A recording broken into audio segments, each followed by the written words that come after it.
If you speak English as a second or additional language, your first language can influence what you sound like when you speak English.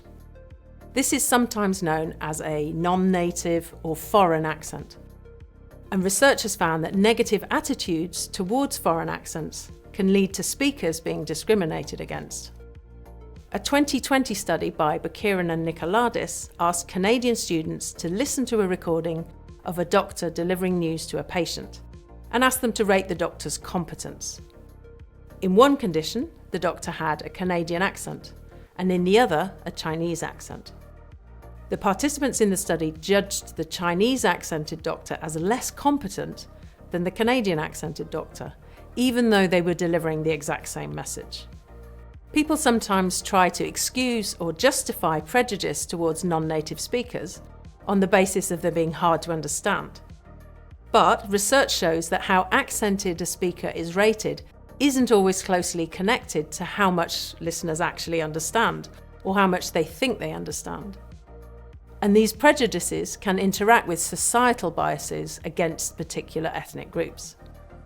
Participants in Kang and Rubin's 2008 study listened to 2 short lectures and were asked to rate how accented the speaker was. During one clip, they were shown an Asian face, and during the other, they were shown a European American face. Listeners rated the Asian speaker as more accented and harder to understand. But in fact, it was actually the same speaker in both clips, talking with the same standard American accent. The good news is that there's evidence that we can start to combat these biases. A team from Northern Arizona University considered how we might begin to change these biased attitudes towards speakers with non-native accents. They devised training designed to raise participants' awareness of their own biases against non-native speakers and of the negative effects of bias against non-native speakers. They used a perception task to measure participants' attitudes towards non-native accents by asking them to rate traits like intelligence or competence.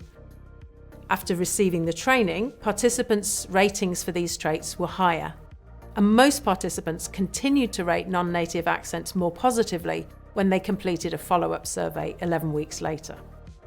So what about you? Have you experienced bias in response to your own accent when speaking a language that isn't your first language?